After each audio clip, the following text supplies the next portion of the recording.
They have a tall order, but it's not impossible that we've seen so far. Yeah, Columbia College, a hard team to beat, especially this time of year. They do not mess around with their preparation when it comes into the playoffs, or in this case, the play-ins. So obviously had a hard road. Did fall to Maryville to end themselves up in here in the North Finals. They are our Northern representative, coming up against obviously Illinois from the Big Ten Conference. Illinois, I believe, the runner-up in the Big Ten. Yeah, Maryland took that one. To Maryland, right. So all of that there aside, Columbia, nothing you can take lightly. We've seen, is this maybe a slump? Did we maybe misjudge how strong they were? I feel like a lot of those questions are going to be answered today. But in the meantime, we're into the picks and bans, and I already have a few here coming out.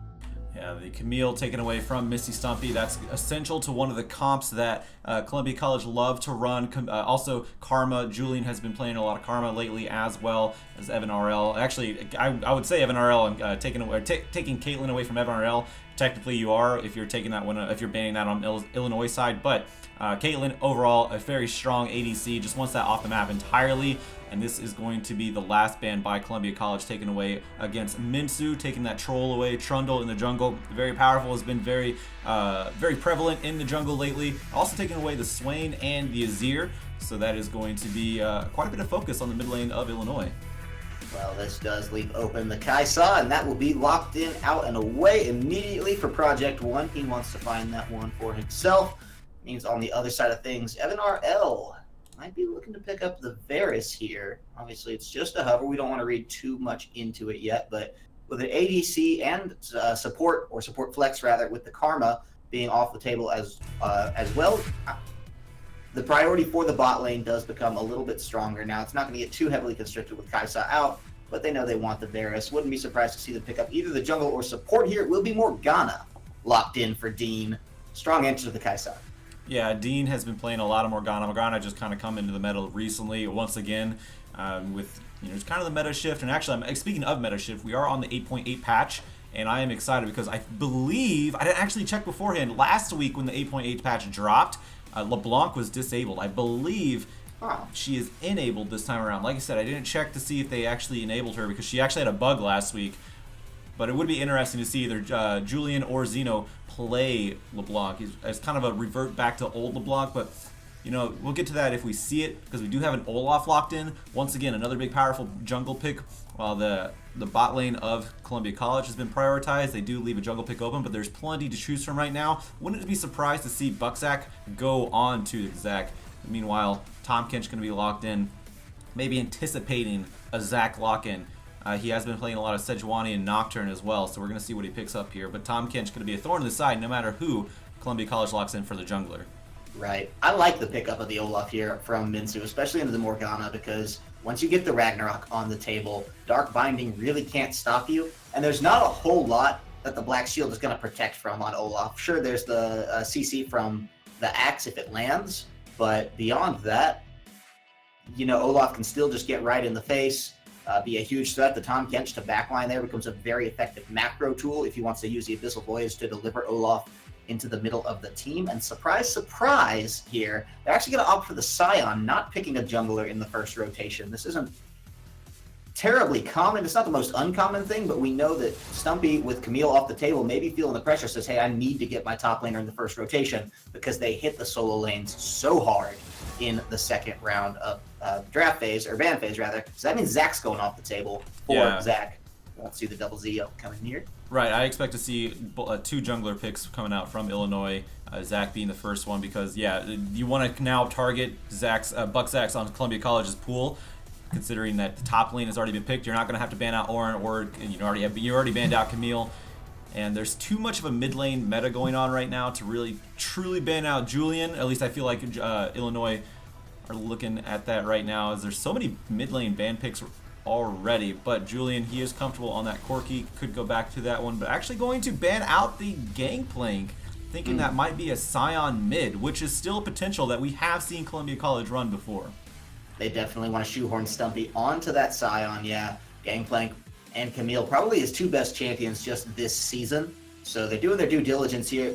Possibly the Scion mid and B, as the card does get locked in. So was a little bit of a flex there. Not the most telling, actually. They told a lot with this strategy already, and it's not going to do too much to affect the solo lane drafts now of the side of Illinois. Normally, you'd pick the jungler here and then flex Scion into the mid at the very end. But showing that card a little early here kind of does give it away. So they know it's going to be Scion mid. That means Cassiopeia locked up for Xeno. And we'll see what decides to end up in the top lane from the side of Illinois here. Topopotamus has his pick. Yeah, we're going to see if Minsu... Now, it's not going to be an Eve because we already have a jungler locked in over on the side of Illinois. That's crazy here. Yeah, that's definitely not going to be a... it's going to be a standard pick or in top lane. Like I said, neither of these teams want to mess around. This essentially is going to guarantee your chance going into LA. So neither team wants to pull out anything crazy right now. And we're going to see what the last pick over on the side of Columbia College is. I would be interested to see if it's a Kane. I have yet to see a Kane really pop off and really do well in collegiate competitive yet. But they are going to hover over a couple more champions. Go back to the Gragas. Haven't seen that one in a good moment, but he recently got a little bit of a buff, and Zach feeling comfortable on that one. Yeah, Gragas come back into the competitive play and flavor just a little bit here, and man alive, does it not add another element for Illinois to have to really start thinking about now, because Gragas can really provide a lot of relief on that front line. He's such a versatile champion just with the way his kit works. I feel like it's actually a good fit for Zach in the jungle as well, who, is going to like to, find some hard farm early, and then the potential ganks are there, but very mechanically intensive ganks tend to be something that Zach can excel at as a player. So, landing the flash body slams or the explosive casks and so forth can really make the difference here. And I think it buys his team just a little bit more breathing room across the map as opposed to something to the likes of the Graves. So a good pickup here for Columbia, in my opinion. Now looking over onto the other side of things, we have to break down this composition from Illinois because this is a monster draft that they found for themselves. Ornn, Olaf, Cassio, Kaisa, and Tom Kench. There's a lot of headaches on that team for Columbia.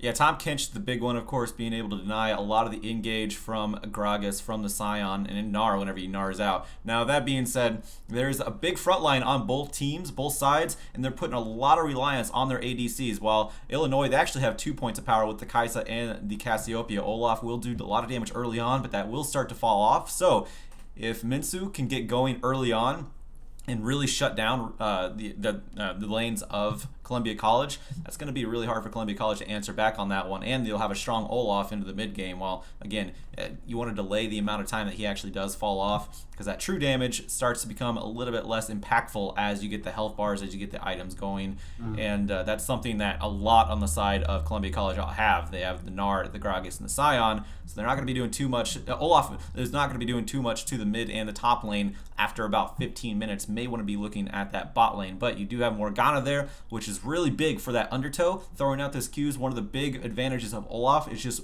recasting that Q as often as possible, especially on a champion like Varus. They can't get away. Black Shield would kind of negate that one, so I'm gonna be really interesting to see what where Minsu focuses on, because he has a couple 2 lanes, the mid and the bot lane, to really propel into the mid game to try to get as much power as possible, because Cassiopeia and Kaisa, they are no joke coming into the mid game. Definitely not. And looking at that may be an area where Columbia has a little bit of a harder time finding a foothold.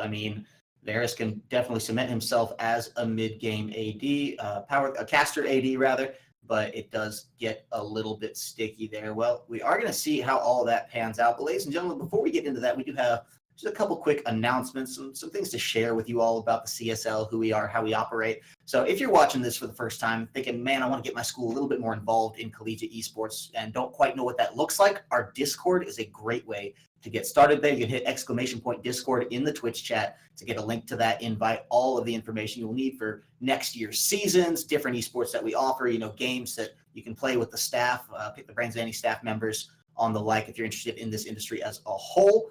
Follow us on Twitter to keep up with everything we're doing, twitter.com/CStarLeague or twitter.com/CSLLOL if you're just interested in the League of Legends specifically focused content like the rest of us. You can also find us on Facebook, facebook.com/CStarLeague. Want to give a huge shout out to Twitch. Say as always, nothing but gratitude for the largest streaming platform in all competitive esports to support our humble collegiate endeavors. From events like PAX East and West, the CSL would not be what we are today without their continued help and support. So be on the lookout for cool ways to get involved with Twitch in the near future. Twitter.com/Twitch, Facebook.com/Twitch, Twitch.tv. Also, you can find all of our VODs uploaded in crystal clear quality to YouTube at the end of the day. So if there's anything you feel like you're missing out on the action, can't watch it all, it is up on YouTube spoiler free. You can find that at youtube.com/user/C-Star-League. So that's all well and good. Lastly, got to give a huge shout out to sponsor Juice Battery there. If you've ever been playing a game, batteries died at such a crucial moment and you can't get back into the flow of things, well, if you have, you need to consider Juice Battery. Lasts 6 times as long and charges twice as fast. And if that doesn't make sense and doesn't really sell itself, I don't know what will. You can find them juicebattery.com for more information there. But with that, we are getting just about ready to get into the game number 1, Columbia College on the red side. It will be Illinois on the blue. Yeah, as we step into the game, this is again the second week of round robin. Actually, we're gonna do the last 2 rounds of round robin. There are only 3 rounds of round robin, so this is crucial for both teams. Both of them will go on to face, I believe, one more team after this. But again, this essentially cements who's gonna go to LA, guaranteed. So very exciting for both teams as we get onto the Rift set up. We're gonna see who see if there's gonna be cheeky plays. Like I said, during Champion Select, there's not gonna be any big risk kind of drafts, but you still do see every now and then some big risk plays here coming out. But we're just gonna see standard line of scrimmages being drawn right now. Make sure no one invades anybody here, and going to stay safe on both sides. Yeah, too much riding on the line to really throw it all away on a level 1 at this point, especially for the likes of Columbia College. It's such a snowbally composition coming out now over for Illinois that Columbia did misplay something early, especially with some of their squishies, the Evan R.L. Varus, the CC Dean on Morgana. That could be a nightmare. But look at this. They actually want to find Zeno. Doesn't connect with Dark Binding. So nothing here. Just, yeah, a little bit of an aggro play, but it was very low risk, high reward. And so at the end of the day, that one makes sense. Didn't quite get the freebie, but they'll be okay with that. And no information given over really on either side means they will not know that both junglers are effectively starting their blue buffs. Should be interesting for the way the gank patterns pan out here. Yeah, and real quick, this is going to be kind of off the game topic right now, but I do want to point out that I'm actually with Corvus Crow, not returned. There's an issue with the graphics. We'll get that fixed momentarily, probably get those set up for next game or during this game, who knows. But just so you know, I'm here with Kyle Corvus Crow. Oh, cool. I did, yeah, so that's fun. I would have, yeah, hey, everyone, I'm Corvus. Hey. Not returned. Steven's credit a where cast. credit is He'll be on the due. desk a little later today, but right now, y'all are stuck with me, and I think we're all gonna have a good time together anyway. Oh yeah, very much so. So the Julian in the mid lane with the Scion. This is going to be interesting. That's actually as far as power goes, that's a very easy matchup for Zeno because you're going against a mid lane melee champion. He's very telegraphed where he's going to go to farm. Now he can obviously use his E and farm. Shove the mini back and farm very well that way. But you know you're a melee mid lane champion at this point, and you still have to go up and farm melee with your auto attacks. With that being said, Zeno gonna have a very easy time landing his Noxious Blast, and of course following up with some Twin Fangs, and he's gonna get that speed boost. So it's gonna be hard for Julian to counter. He has to do very quick Qs like that. Not gonna be able to get the full charge up, and that might be very advantageous for Zeno, especially once it gets his tier, because right now he can't spam any of those abilities because he's gonna have mana issues. Sure, and really, actually, I think puts a banner on the mid lane for Minsu and says, hey, look, you did bright flashing sign, gank here onto Julian, just as immobile as this guy is. You look across the rest of the lanes here. Stumpy having no hard times in that top lane. That's not a big surprise for the Gnar in this matchup. Usually does okay into Ornn, and the reason you always want to pick Ornn is that he can weather the storm of Gnar pretty well and is just going to kind of scale regardless, in spite of the Gnar. Not really worried too much about, you know, how hard that Gnar pops off, as long as it's not something crazy, you know, game flopping in the beginning there. Over onto the bot side of things, this is where I'm really expecting to see a lot of jungle attention come out. I would especially say for Zach here, I know the Tom Kench can be very hard to gank into. Maybe the Cassio's a little bit easier, but just as he wants to build this up and who they want to get snowballing here, it's all the Varus. It's all Evan RL that they're going to want to pour this particular game into. But it looks like Illinois may know that. Olaf playing around the bottom side. Minsu, at a minimum, getting himself dragon priority here. Yeah, he's throwing wards down and rewards count. There was actually a ward, actually now that I say that, Minsu may be going up to the mid lane and going to be ganking onto Julian here. Yeah, they do want to find it. Miasma does slow things down. The axe hits as well, and that will force a flash So Minsu coming in pretty big for that one. Julian still a low health bar, maybe trying to bait out the return as Zach is there. We'll see how this does come out. They do try to find it. That is a stun up. Minsu is flashed, but where can he go? Zach with the red buff means first blood. It's a good counter gank coming out from Colombia, and Zach read that one like a book. Great baiting from Julian as well. Yeah, Minsu and Zeno. Zeno was not in a great position to really counter into that one. And Julian, he's so tanky, but we have a little bit more action on the bot side. It's just going to be a trade, but yeah, Julian, even without his flash, still being able to get an assist there. So props to them for sure. Zeno have to use his heal. That is going to be one of his escape abilities out on the mid side with the Cassiopeia, and that's going to be huge because now he only has a flash. Flash is great, but whenever you're Bucksack on the Gragas, you can actually displace him and predict where the flash is going to go with the explosive cask at level 6. We're going to see how powerful that one is, and not to mention two very tanky champions hovering around the mid lane, going to go gank into Zeno. They could actually tower dive pretty soon if they wanted to, but gank in the top lane. Yeah, Stumpy having to hop out of this one should be out okay. The hop did everything for him. Minsu, of course, did not have a flash to try to follow anything due to the gank we were just talking about in the mid lane. So the basic escape from Gnar got him out where he needed to be. No summoners burned in the top lane. A little bit of information bot, so we'll see what Zach can kind of turn around and do with that information. But meanwhile, taking a look at those top lane CS scores, it's heavily favoring the likes of Misty Stumpy right now. And good 10 CS up, and with the wave pressure, this is a good position for the Columbia College top lane. It's a good position for all around for so far for Columbia College, as they are doing very well in the mid lane. It's actually, hold on, we have a Gnar out, and he's just going to back off. It's actually very surprising to see Julian out farming the Cassiopeia, but that's just what a gank does for you and helps him out. Speaking of ganks, we got another one. Here comes Zach. It's a nice flash body slam. There's mechanical ganks we were talking about, and Stumpy finds the kill. Zach didn't reset the aggro, though. Oh, and that's a big mistake. On one step back would have saved his life, but he only dies to the tower.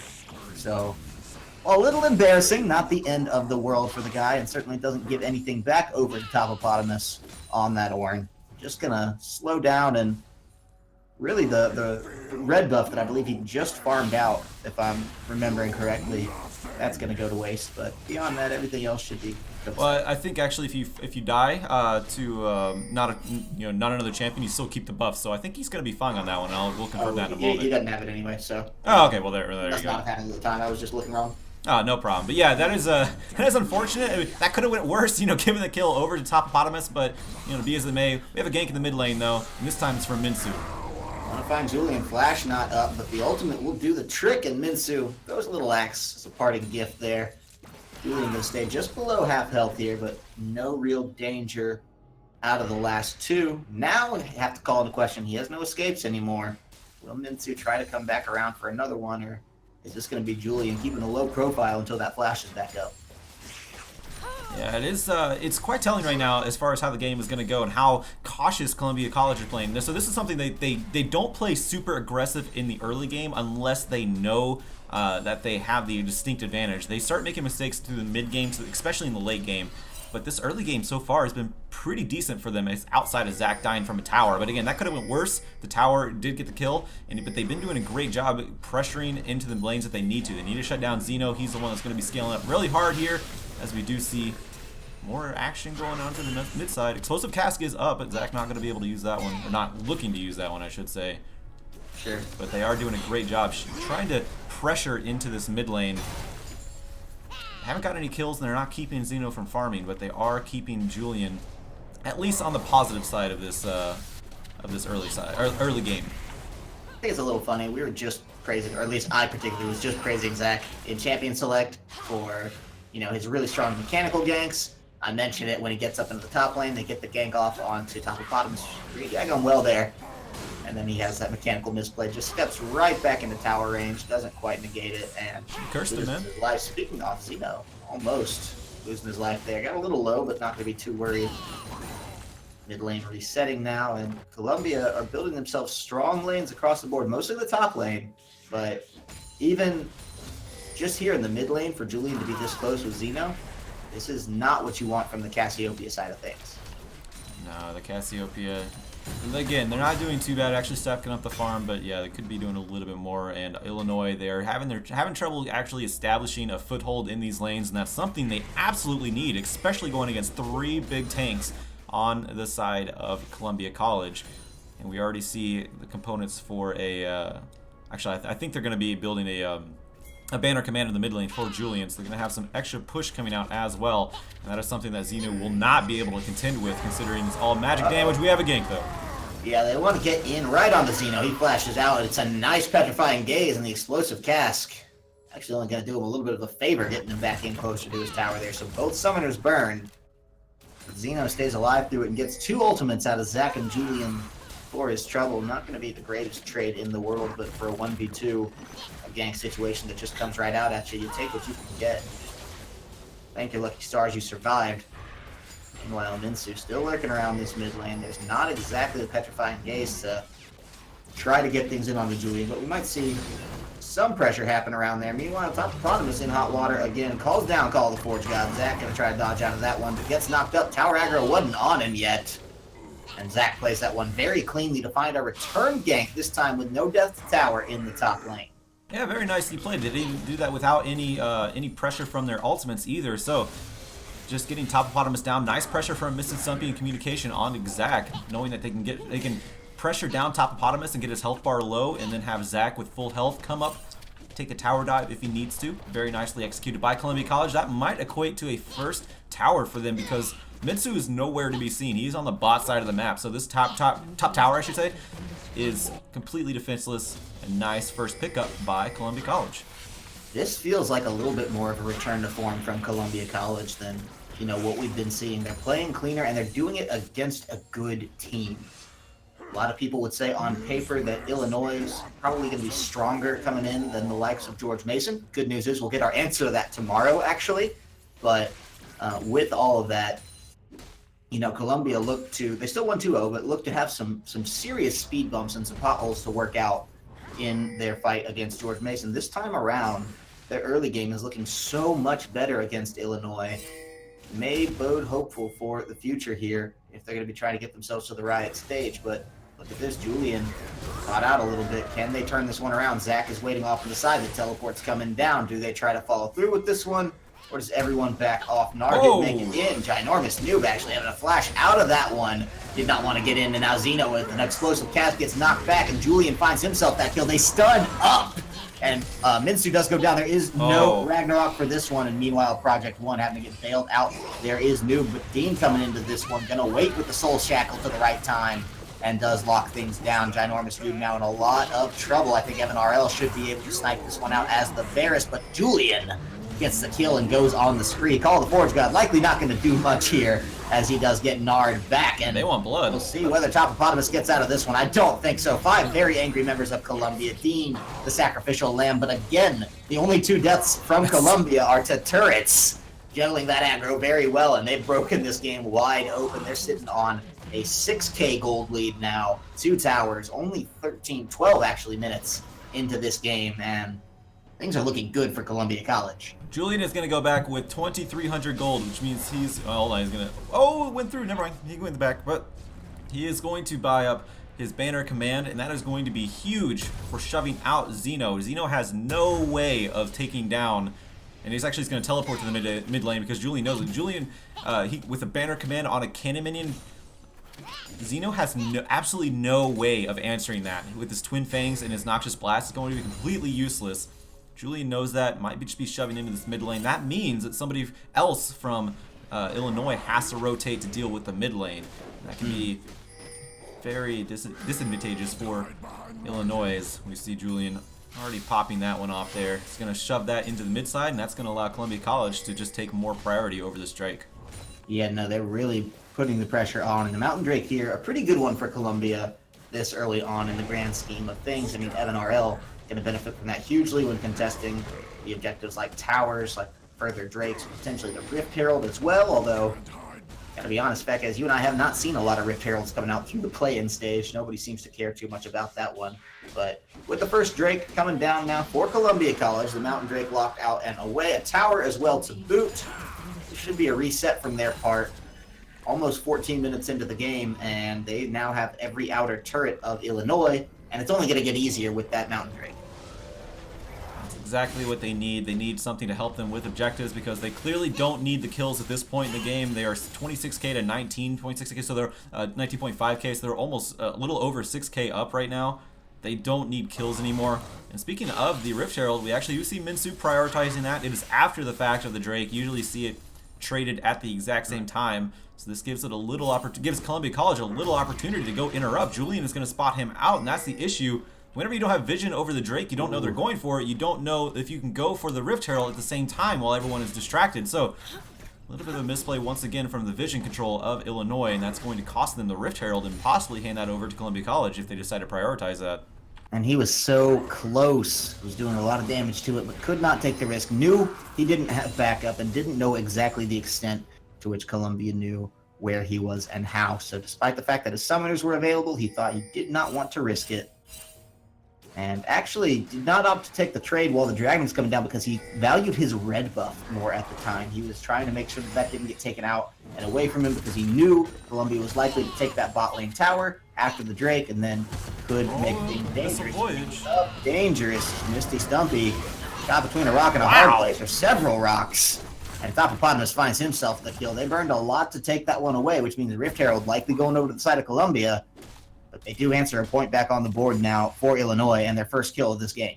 Yeah, I have to question that decision because, yeah, they give up a big objective in the Rift Herald, something that they were prioritizing earlier, and now they seem to forget because they needed to stop the split push of Misty Stumpy, which is good they did that, but at the same time, you also have Julian who can split push just fine, and now you have a Rift Herald that's going to aid Columbia College in taking an inner turret because those are the only ones left to take. There's no outer turrets left for Illinois. You cannot give up an objective like that, especially when you have no vision and you don't see the enemies on the map. You have to think that they are at that objective, at that Rift Herald, and yeah, they do trade that one. They got the kill, yeah, that's good for them. It went over to top bottom. That's probably not ideal either, but they lose the bigger objective, and Macro Game is going to win Columbia College this match number 1 if they keep this up. Yeah, and the Macro Game already just insane for these guys. I mean, they've built themselves up to a point now where they can control pressure so well. They have Gnar, Misty Stumpy, just controlling the side lanes, doing standard split push. That's where so many teams leave it, right? If a team wants to get detailed with their split push, they're going to bring in the 1-3-1 and a double teleport. It's what Columbia College are doing now with Julian in the mix. We take it a step further. They put a banner of command on Julian. He can effectively drop a lane with the cannon minion and leave it, what we're seeing in the top lane right now, dragging Xeno up there. You can't do and then on top of that, the Rift Herald. I mean, there's so much pressure from Columbia College right now. This has got to be like the worst congestion headache that Illinois have ever had, and it's only going to get worse.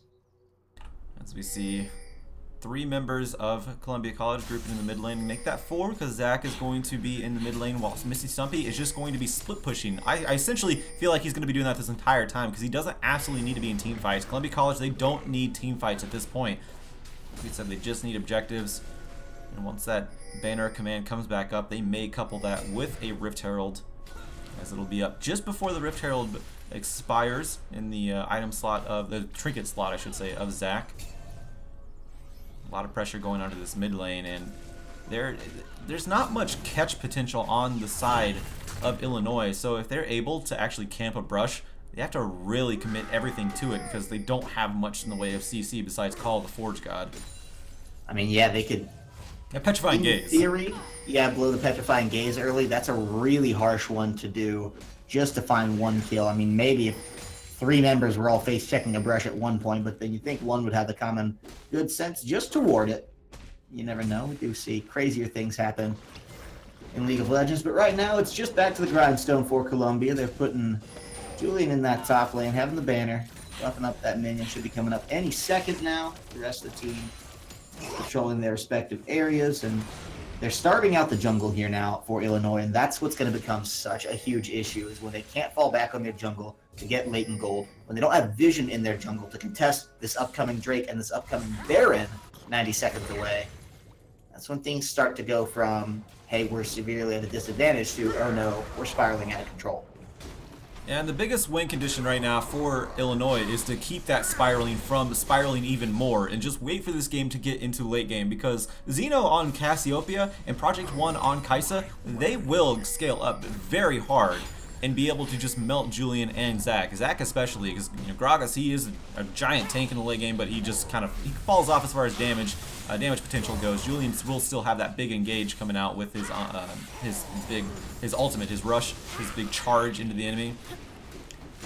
That being said, Illinois, they need to avoid all of that completely. It's only approaching 20 minutes and they're down 3 turrets, so they're bleeding, but if they can stop it from bleeding, and they'll be in all right position if they can get this Xeno and Project 1 scaled up. But with that being said, the Rift Herald is being popped into that top lane.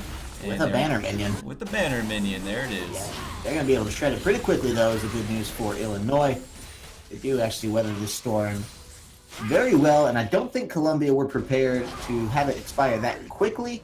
They did know the ultimate goal is they're buying a little bit of time for this next Drake on the board. It's Mountain a second Drake. mountain, and it will not at all be able to be contested because Illinois did have to put several members into that top lane. Xeno could not do it all, so with rotations there, they dragged them away from that side of the map, got the Mountain Drake up for themselves, and now really the only neutral objective they feel like they need to contest is this Baron Nashor here. You can already see they're moving that direction, laying down the ward foundation. Columbia has had this planned out for several minutes now, and it's more just going through the motions at this point. This is the issue right now that Illinois are running into, because Xeno, he cannot split push against Julian, especially with banner command on Julian. Julian will win that. Now the thing is, they want Xeno up on the top side. Yeah, very nice dark binding. That was a lot of damage actually too. They want Xeno on the top side to contest this Baron if it goes down from Columbia College, because there's no teleport on the side of Xeno. He did not take Summoner Spellbook. Summoner right? Spellbook, yeah, thank you. He didn't take that, so he can't split push on the bot side against Misty Stumpy, which would be more ideal because Misty Stumpy doesn't have a banner command. Julian maybe getting caught out here, although he is a very tanky sign at this point. He's just going to walk it out. I mean, yeah, even if he didn't need to walk it out, he has the Unstoppable onslaught to get himself out of that one. That's going to trigger.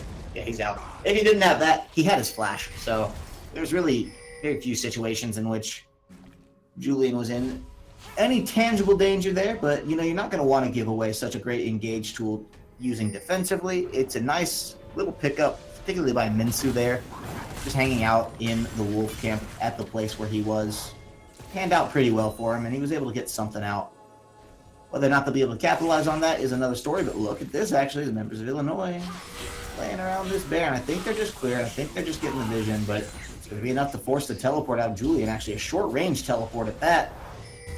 Critical engage is missing. Yeah, they bought themselves a nice amount of time here for Illinois just to really make Columbia think once or twice about this Baron. And now it's just going to go back on the side of Columbia College, where they were able to drive Illinois out after they established vision, and now Columbia College is going to be able to establish vision. The one thing that Illinois did get, though, is a Rift Scuttler, so they will have that constant mark for a few more minutes. Can't kill that ward. No, they cannot. Just have to wait that one out, and that is going to keep Columbia College from sneaking a Baron, which is huge for Illinois right now. It's really the only thing that's keeping them in this game, is that Columbia College can't get the Baron. This is interesting. Columbia College, they don't seem to know how to pull a trigger here or find a trigger to pull, and this is actually, again, working in the advantage of Illinois, because they have two very great late scaling champions in the Cassiopeia and the Kaisa, so this is working to their advantage. Of course, Evan RL on Varus, he does the same thing, but you have 2 points of pressure on the side of Illinois. And anything, they're already downtrodden in the first place, so anything will help in this favor for Illinois. So props to them. They are stalling this game out. It's been kind of a Baron dance for about 5 minutes now after they take the Rift Scuttler, or I'm sorry, the Rift Herald. They've just been establishing vision around that pit ever since then.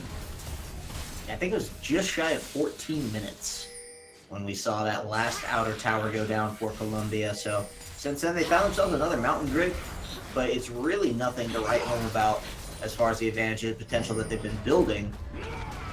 See if Project was an HL. He tries to go back in for Evan RL, but look at that. He was not prepared for perhaps this. Evan RL finds the kill. I think that was the red buff tick or something, because it looked like the Dark Binding did the rest of the damage, but now Xeno, it's on to Julian, and he's going to have to think twice about this one. Has this flash if need be. Call the Ford's got very well timed. Flashes out of it, but look at this. Is he in trouble? There's the Abyssal Void. Xeno wants to come down onto this one. Does get the shutdown, but is it over yet? Misty Stumpy wants to get in. He might want to get out just as quickly. Minsu finds himself a kill there. Evan RL looking to do more damage to the blue buff than Ginormous do, but he finds a kill anyway and spits one back onto Minsu. Finds a double kill with style as he picks out the blue buff as well, and this may open some doors for Columbia here as they've killed 3 members, including the jungler now, over on the side of Illinois, but they do need to back. The health bars are in no shape for Baron.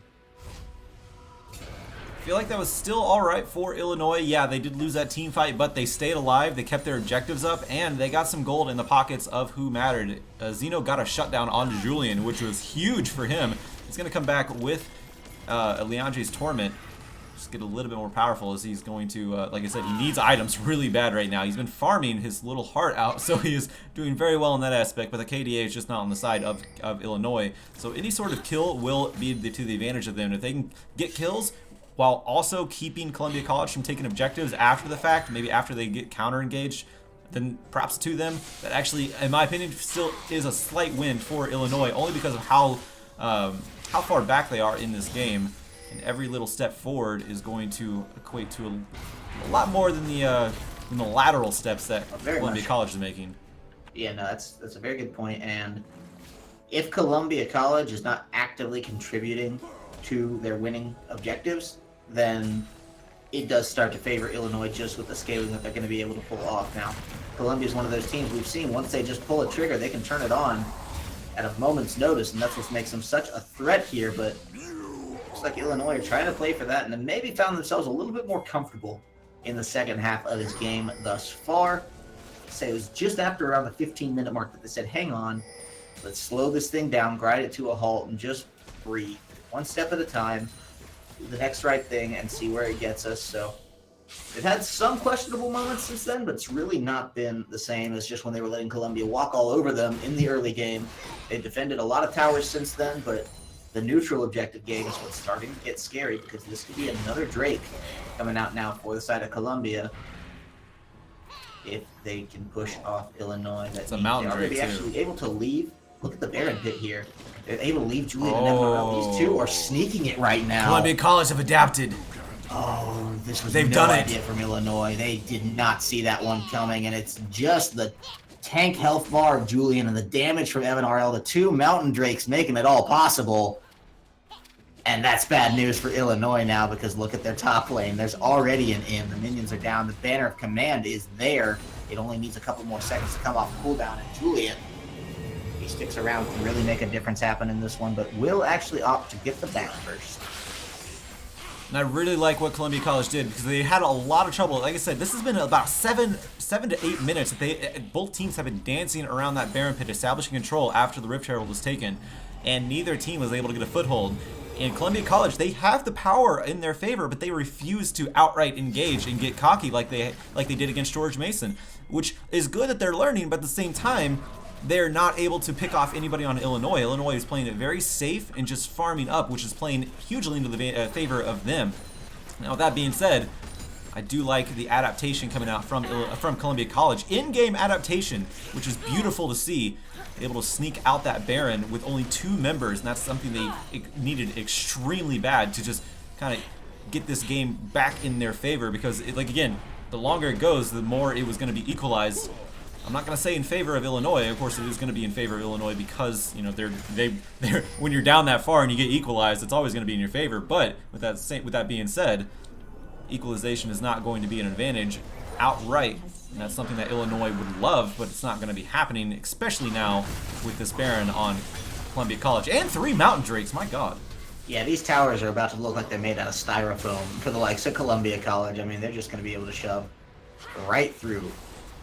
Baron's going to help them with a lot. The Mountain Drakes are going to do so much, and look at this thing fall. They are just chipping away at it. It's really just Evan RL down there doing the damage. And Evan RL's AP. I mean, he's not even the huge tower threat that you think. He's got a death cap right now. So it's not like your standard Infinity Edge, you know, building some crit and just some, you know, standard hyper carry. But look how fast he can chew through him, and that's breaking out now, looking bad for Project One. He does go down. Topopotamus as well, the next one to fall, as Stumpy finds himself a kill there, and the next tower in a little bit of trouble, flashing onto Zeno, but he's heating up. Ginormous Doom knocked back. It's a good shot out of that one, but the Dark Binding saw right through it from downtown. They found it. And Columbia College certainly going to be taking the game with this one. They have the Baron minions. They have the Mountain Drakes to shred through. And with the death timers being as long as they are, Columbia College turn up the heat. It was a slow turn around the 22-minute mark, but between now and then, they have made leaps and bounds, found the Baron, found game number 1, and set up a pretty 16-3 over Illinois. Yeah, very impressive by Columbia College. They seem to have corrected the mistake that they made in George Mason, where they just played so aggressively. Oh my god. They played so aggressively that they were actually starting to become on the back foot and put themselves on the back foot. They corrected that by not taking any risks whatsoever. But then, that did lead to very slow play, but it did go in their favor in the end because they were able to sneak that Baron. Again, in-game adaptation to that, not able to take the Baron for about 8 minutes, and they were able to sneak it, find a way to take that away from Illinois, out from under the nose. Props to Columbia College. They're adapting, so that's exactly what you want to see.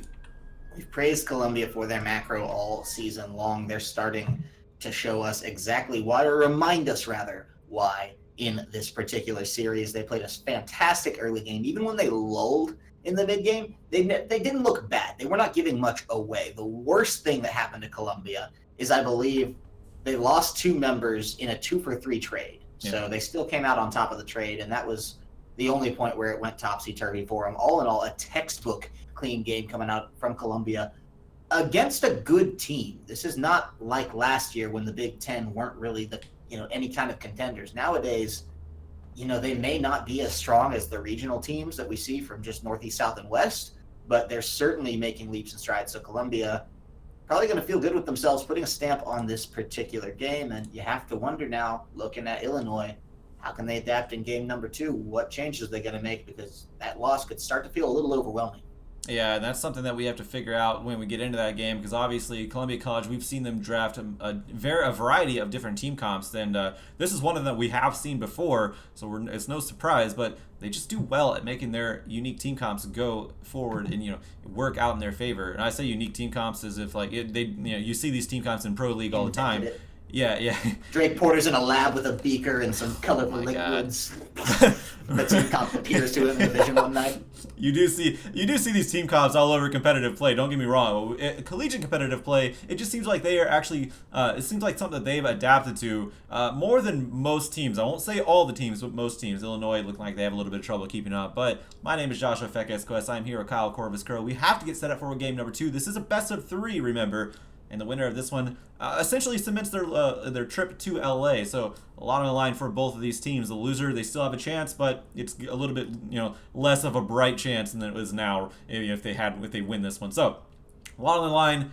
We're gonna get into game number 2. We'll be back in just a moment.